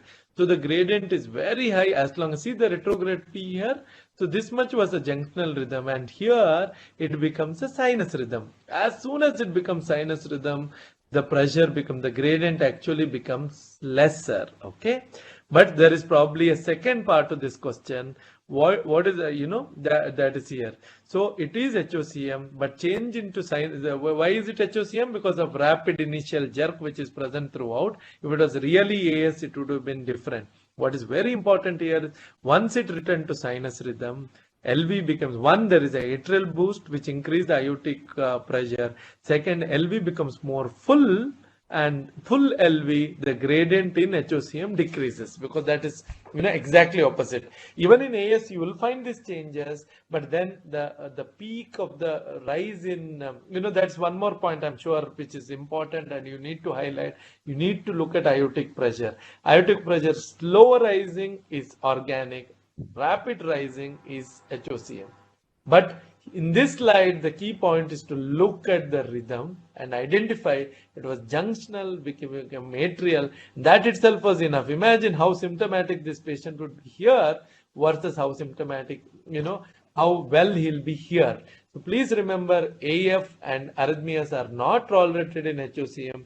You may have to cardio them very early to get sinus rhythm and have this result. I hope it is clear. Do you see any others asking question? No. Let me go to the next question. Yeah. Okay. Let's go to the next question. So let's have the answer. What is the diagnosis? Is simultaneous LV and left brachial artery. Why is there an alteration in LV pressure but not in aortic pressure? So this is LV and brachial artery.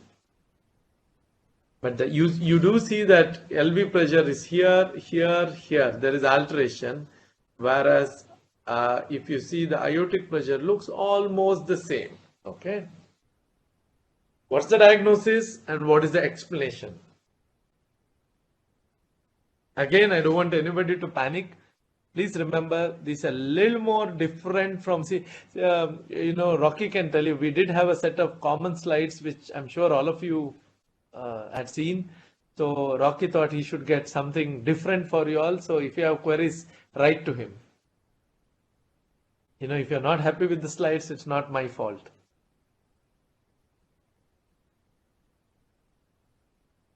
But this is a very interesting slides and I'm happy we are discussing this, but your exam is likely to be more simpler than this. Okay. Any answers? Not yet, sir. I'm sure the diagnosis should be easy in this case. We have discussed quite a lot of them. So the second explanation is the second part. Besides that, we have actually one question. The question is, sir, please explain VPC in HOCM and AS. Okay, I'll do that. So in HOCM, see in both post VPC beat is always low. Post VPC in AF, HOCM, the LV goes up. But because of LV going up, more contraction, more stenosis, aorta actually comes down. Okay. So the gradient increases. Whereas if it is an organic AS, cardiac output goes high because of the post AS. So the LV goes up. With LV going up, even aortic pressure goes up because there is more blood to flow, but the gradient remains the same. Okay. If the gradient was 40, it will remain 40. In AS, typically both LV and aorta goes up, whereas in HOCM, LV goes up, but aorta goes down because the stenosis increases and the gradient increases. Any answers for this diagnosis?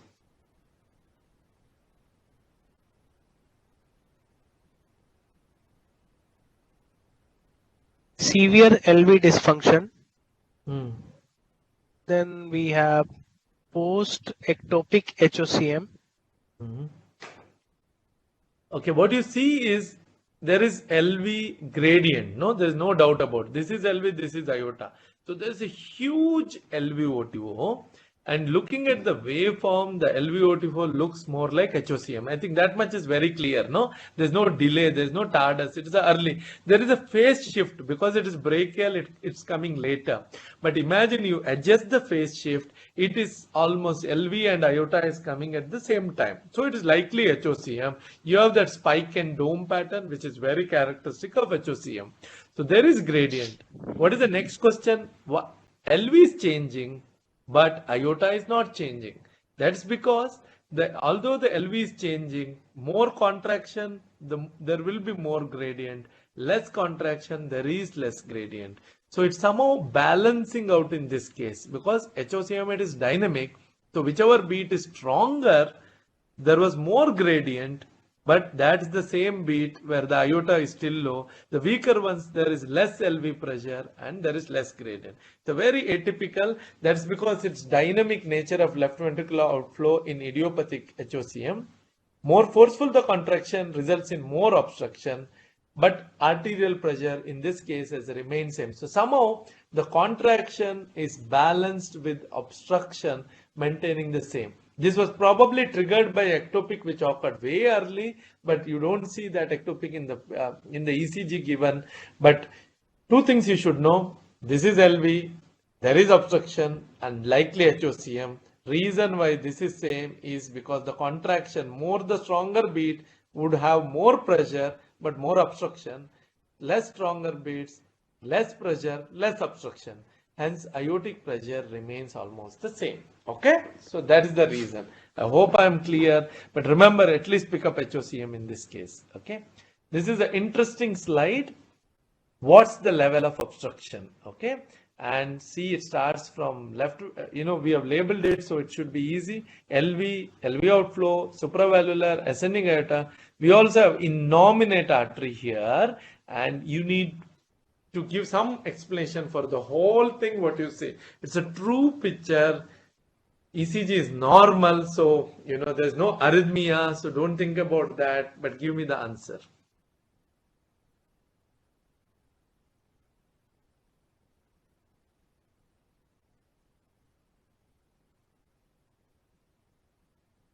Question number 6, yes.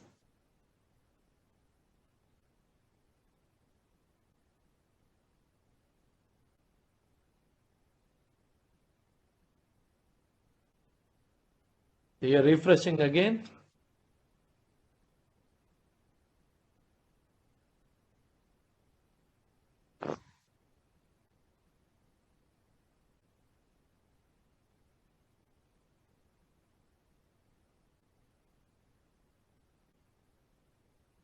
Any answers?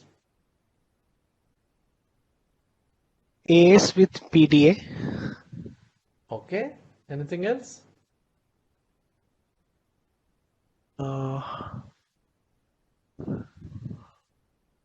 No, sir. Then one comment is supravalvular as with Coanda effect. Okay. Anything else? Okay. I think people are making effect. So let's start. Okay. Should I wait for a minute? Maybe I should. No? One more minute is fine. Yeah. Yeah. Okay. LV mid cavity obstruction. Okay. So then supravalvular is something which are the common answers. Yes. So are people giving part answer? Is there anybody, because I think everybody is correct, but in part. So full answer. Can anybody give a full answer? Let me tell you, it's multi-level. So don't give, whichever level you choose may be correct. So let's somebody has written like, sir, supravalvular aortic stenosis, subvalvular also, Coanda effect rise in innominate BP. Okay. And there is one answer which says supravalvular AS beyond origin of innominate artery. Beyond. Okay. I think there are interesting. People are understanding the concept. But let's look at this. There is LV, okay, and LV outflow. Is there a gradient? See, diastole is same. So you are still in the same chamber. Slow rise of BP indicate the pressure indicating you're in LV. So LV to LV outflow, there is definitely gradient. Okay. So intracardiac gradient is present. Now LV to supravalvular, here the chamber changes. The waveform is aortic now. There is gradient. So there is gradients between LV to LV, LV outflow to supravalvular, and supravalvular to ascending. So all three, one level of gradient, two level of gradient, third level of gradient. These two same chamber, these two same chamber. So there is gradient from LV to ascending aorta. Now what's odd is innominate artery. Why is the innominate artery higher than this? That's the only odd part. Otherwise, one gradient, two gradient, three gradient. Unfortunately, they have not written right or left innominate artery. Yes, supravalvular right innominate, you can have higher because of Coanda effect.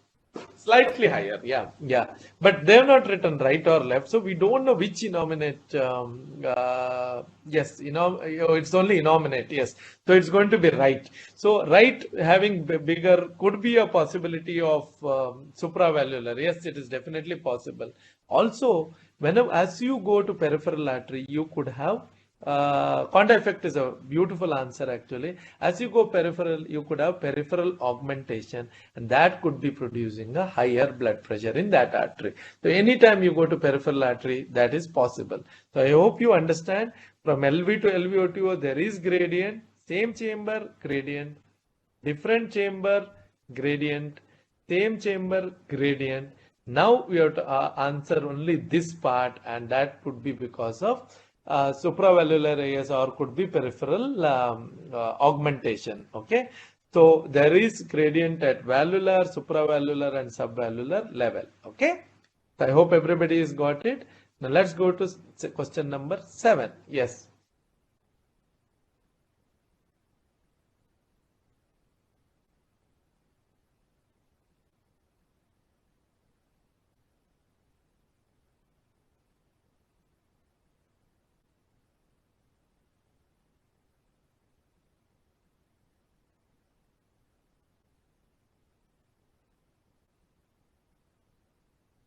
Again, even if they don't write, if you start with the ventricle and you're coming to great artery, it's very likely left-sided. If you're coming with the great artery, starting to the ventricle and then atria, it's righted. So even if they don't write, you should be able to answer. But here we have written all of them. Diagnosis. Some of the comments are like, sir, multiple level obstruction, supra, subvalvular both. In this case? Yeah. Okay, see, but the diastole changes here, and they've written supravalve chamber already. See, the diastole is already shifted up, and the diastole is same here. So here there is no distance between valve and LV. The problem is between supra and ascending aorta. See, the diastole is shifted. So diastole cannot shift. Moment diastole shifts, the chamber shifts. Here there is some ventricularization in the upper chamber because the stenosis is beyond. So this is definitely a supravalvular aortic stenosis, supravalvular, and innominate pickup is the explanation was already given. So here this could be a discrete, the stenosis is sudden. So it could be, there are 3 types which can occur. These are all types of, it could be Williams syndrome, but the problem is supravalvular. Why? Typically diastolic is shifted up. Diastolic same as these all throughout. Hence the chamber is definitely changed. Waveform, yes, there is little problem.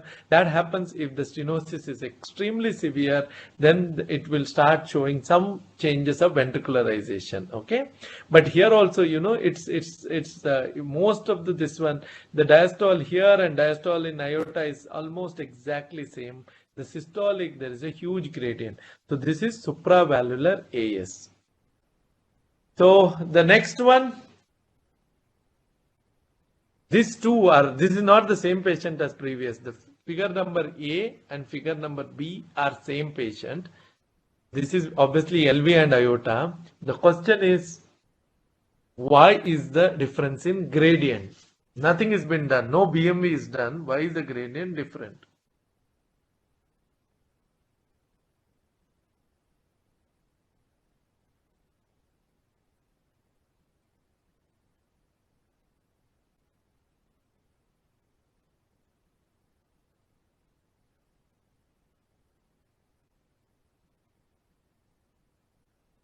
These are more conceptual. Please understand that.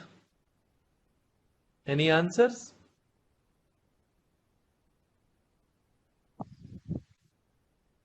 Supravalvular stenosis. No. This is not that case. See, here we have LV and aorta. Okay. LV and aorta. So you know the diagnosis here, no? If LV is here, LA is here, and sorry, it's LV and LA. So LV is here, LA is here. So there is a huge gradient between LV. This is V wave, this is A wave, this is LV. Okay. There's a huge gradient here. But here also you have LV, LA, V is become big, but the gradient is much lesser here. So the question is, why is it different? What are all the hypotheses? It's the same patient. It's not undergone balloon mitral. It's MS, no? So not undergone balloon mitral valvotomy. Yeah, this is LA and LV. It's labeled. So not the same case. I think they are answering the previous case probably. So there are some comments, sir, like junctional to sinus, acute MR, patient went into AAF. Okay, so these all are possible. All I want to highlight is the heart rate. here, I mean, this is a 50 speed heart rate. So there is actually bradycardia here, whereas this is the normal speed. So see, the QRS looks more broader here. That means they have stretched the QRS. So heart rate, it's basically showing you the concept, like I wanted to show you that AR, when there is tachycardia, how the diastole actually goes up with bradycardia, diastole comes down. Here what we are trying to show is heart rate is an important determinant. If there is tachycardia, it's 4 times high, doubling the heart rate shows more 4 times high. But I agree with you that the picture is not that clear. But see here, there are at least 4 complexes, whereas here there are 3 complexes. So heart rate is an important determinant of diastole. For MS, bradycardia is the best. For AR, tachycardia is the best. That's why we beta blockage MS all the time, whereas AR we never give it. So remember, change in it could be like acute MR, all that are also definitely possible. I'm not denying it. Could be thyrotoxicosis, beriberi, any high output state also could change all these features. But get the concept that heart rate itself is the biggest determinant. Okay, I'm going to go to question number 9. Does this tracing correspond to RV or PA? And what diagnosis does it suggest?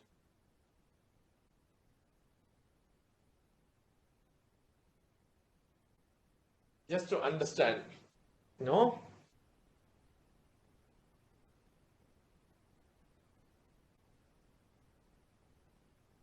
we've seen some examples like this.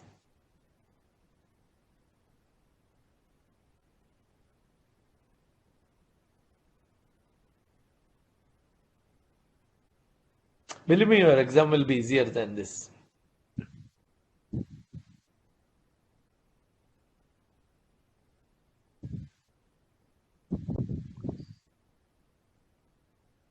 Some comments are like, sir, junctional rhythm. In this case, no, I think that's of the last one here. There is a lag, no? Maybe people, write the question number and write the answer, no? Write 9 and write the answer. That may be better, no? Because there is I think at least a 1 minute lag. And you know how restless cardiologists are. We always jump up and go to the next slide quickly. So if you write 9 and write, maybe it will be better. So, long cycle of AF. Oh, that was all last answer. All yes, last. Right. Tachycardia matters. Yeah, I think they've got it right. It is all up last. Wherever there is bradycardia, the gradient is going to be 1/4 of the gradient. Heart rate itself is important. I think they've got it right. I'm happy. Now the question number 9, please write 9 and write the answer. No, so that it is easy for you to read out. Yeah. We're getting less answers. I think people are very hungry now. No? It's already 1 hour 40 minutes. Yeah, it's almost 2 and I promised to do. Yeah. RV with artifact. Okay, that's one answer. Second? Then PA tracings and POL regurgitation. Okay, then? I'm happy people are thinking. Now the only question, the big question is RV or PA, no? Because we have written already. And yeah, that's but mostly answers are PA. PA. That's good. So most of you got PA. Why? Because the the ventricle typically always this part is down and rise. What you see here is this part is up and it is gradually coming down. So this point which is marked indicates that is actually a dicrotic notch here. So it indicates it is PA, but the very high PA pressure, very high PA pressure. So that notch and the descent indicates it is PA. Okay. So dicrotic notch is seen clearly. There is despite sinus rhythm, you don't see a wave in the down. You see if it was a ventricle, you will see a wave here. Okay. Now wide pulse pressure, low dicrotic notch usually indicates PR, and most of you did get it. So it is high PA pressure with PR, which is very, very likely. Sometimes if it is ventricularized, like the last case, if there was a stenosis just above it, Not a classical pH like Eisenmenger, but stenotic. Imagine there is a RPA stenosis. Again, the proximal chamber, the pressure gets ventricularized, meaning that diastole comes down. Even if the diastole comes down, the waveform will not be like RV. RV typically should have been come down and here. So I'm okay with both PR as an answer or ventricularized RV because of distal stenosis. But remember, ventricularized PA, it is a PA tracing and not a RV tracing. Okay. With this, I'm going to go to the next one. Yes. Okay, so now we have two tracing, one on top, question number 10. So please answer it as 10. One on top and one down. Now what does top one indicate and what done? So 10A and 10B. So please write two answers. 10A is this, 10B is this. Once you understand this A and B, you have understood the right. So see, we have done a lot of left-sided pressure tracing, which all of you got. We have done enough MR tracing, which you have got. Right-sided, we are doing the previous one was the first, and these two will be the next. These two will 10A and B.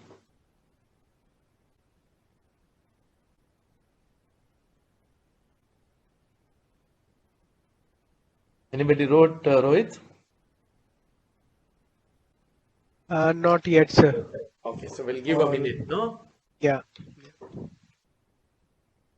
And also look at RV pressure, the inverted V. It's a sign of intact ventricular septum and it looks beautiful. This is the inverted V. Usually LV will be flat, but RV will look like that. Nobody has problem with identifying the chamber, great arteries and the chamber. Okay. What is 10A?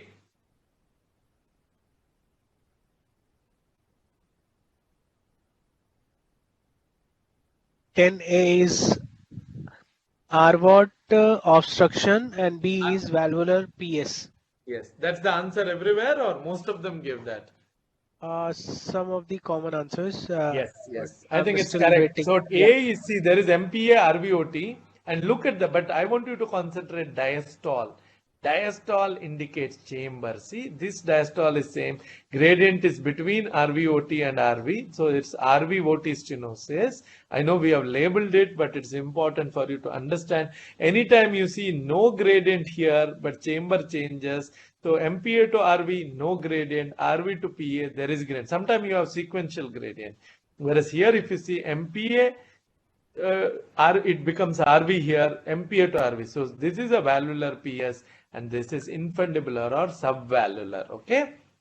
So this is how it looks. Infundibular PS, valvular PS. This is how I'm sure most of you have done angio. We'll discuss obviously in next class where you see inkjet effect and a dilated MPA. And here the stenosis actually is valvular. Here it is, subvalvular. There is a narrowing here and it goes PA looks a little bigger here, but the valve looks okay. Whereas here the stenosis is typically in valve. Okay. Let's go to the 11th. We have time, Rohit. We can do 2-3 more. Yeah. We have 15 minutes left. 13 minutes. 13 minutes. At 9 we have to close. It's a good news for everybody. You can have your meal at 9. I'm going to put the next question. Let's see. 3-4 we can do. So you have two tracings now. One on left and one on right. So it's again I'm going to leave 11A and 11B. What is 11A? What is 11B?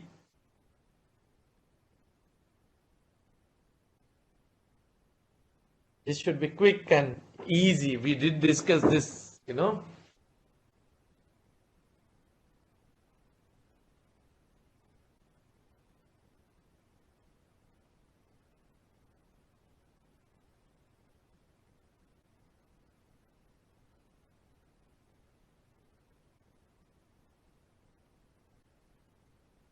I think our time is only 2.5 hours, no? So 9 we have to close, no, Rohit? Yes, sir. At 9. Okay. 9 will have 2 hours. Yeah. So so at 8:55 I'll close it. Okay. So okay, we'll have sir. Depending on the answers, we'll have 2 or 3 more.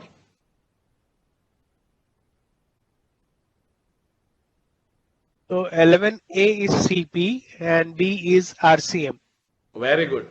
So that's correct, fulfilling all the criteria. See here, inspiratory, the LV is coming down, RV is going up, systolic pressure is less than 50, pressures are nearly equal, and RV EDP is more than 1/3 of RVSP. But if you see here, there is peak systolic, there is pH probably here, and they are in the same direction. Here they are in the opposite direction. Ventricular interdependence of CCP versus RCM. The next question 12, it's LV and FA. There is a delta P which is written. What are we talking about? What's the interpretation? Just look at this delta P. I'm sure you've seen this slide before, so you know the answer. So this is 12 and we have 6 more minutes. So quicker you answer, quicker we finish.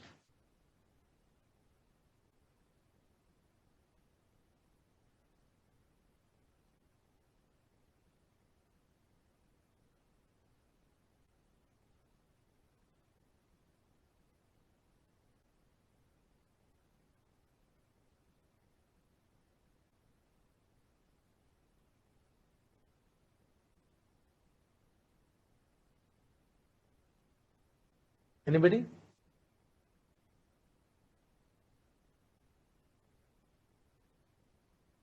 Concentrate. Forget the FA pressure. Not yet. Not yet. Yeah. Concentrate only on. Forget the FA pressure. Concentrate only on aortic pressure.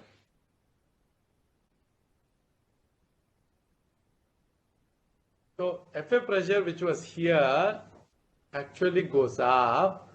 And this is the pullback catheter reaches the aorta.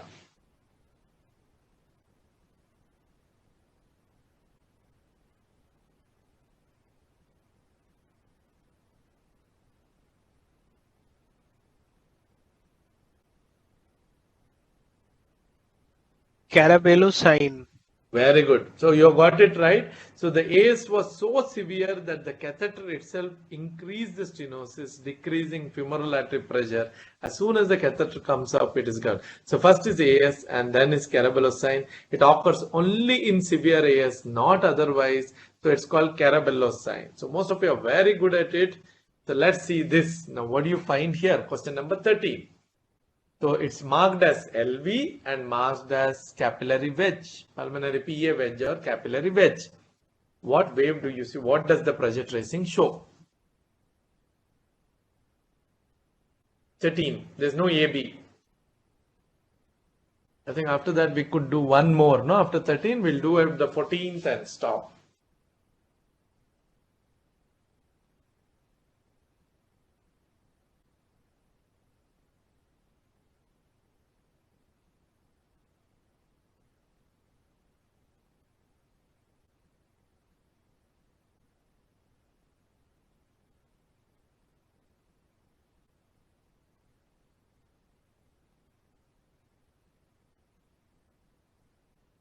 AS with COA. There's one AS, answer. oh, sorry, AS with COA. No, COA, cooptation. Huh? No, that's not correct. See, this is a capillary wedge. And what wave do you see? They've labeled the wave also. So all you are seeing, this is LV. This is not aorta. This is capillary, pulmonary capillary wedge. You have a? Then we have one answer is peripheral augmentation. No, this is not aorta. That PC is not aorta. PC is pulmonary PCWP. It's capillary wedge. It's showing a large V wave. Where do you get large V wave? So acute severe MR, no? Giant V. When you say it's basically there is a huge V wave here. It's almost arterialized, like TR arterializing this. So it's a capillary wedge. It's labeled capillary wedge with a huge V wave. So what are the criteria? If it is more than 40 millimeter, this is almost 80 millimeter. 3 times the mean, double the A or 10 more than A. So all criteria is true. There is a large V. Now large V is not pathognomonic of MR, but acute MR because of non-compliant LV always transmits it. So usually systolic BP also comes down and the V wave becomes very prominent. So please concentrate on PCWP. This is a large V wave indicating acute severe MR. Okay. Now the 14th one, And maybe the last one. And what's the answer? It's an interesting one because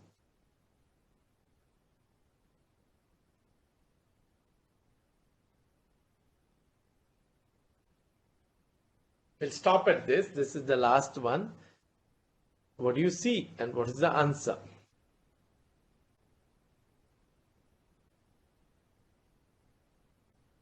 Anybody, Rohit?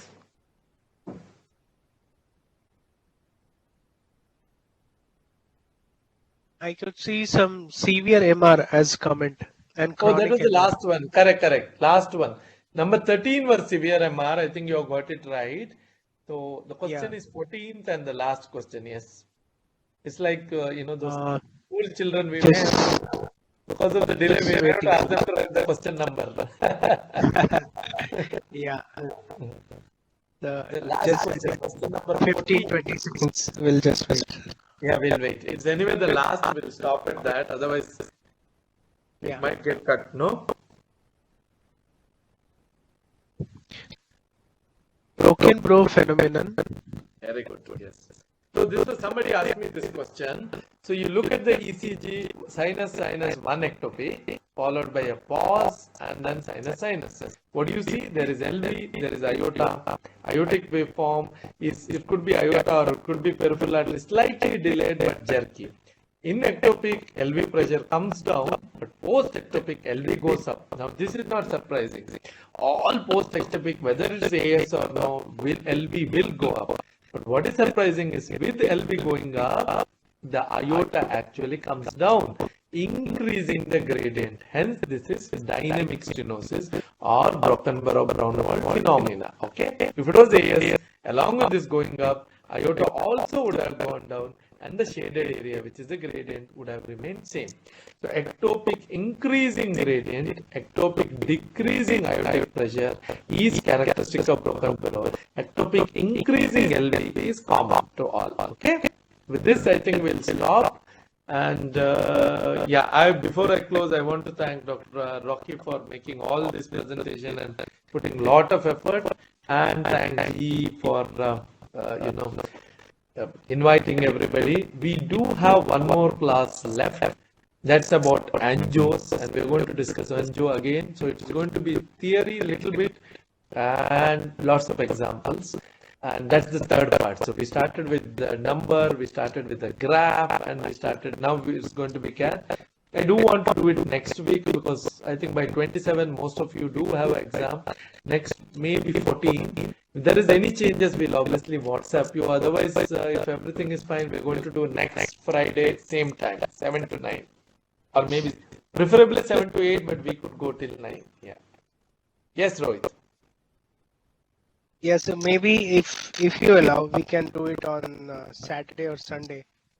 Okay, no, yeah, I do have 15th is anyway Independence Day, no? Yeah, so, right. Better not Maybe. to do that. We'll discuss it.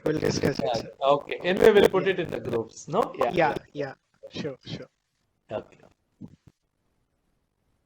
So, I think with this, thank you so much, Dr. Ranjan, for taking the session, and it's again the way you teach and the way you explain. We have so many comments which are kind of so some people have written that's a brilliant explanation or something like that. So which is really encouraging to see. So I hope that it is going to create a lot of benefit for all of the attendees who had participated and even interacted.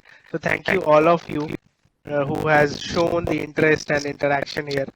And thank you, sir. Thank you very much for taking up this session. Okay. We will announce the next session by Monday or so. Yeah. Okay. Thank you. Right. Have a great Thank weekend. you. Okay. Bye. Thank you, sir. Bye.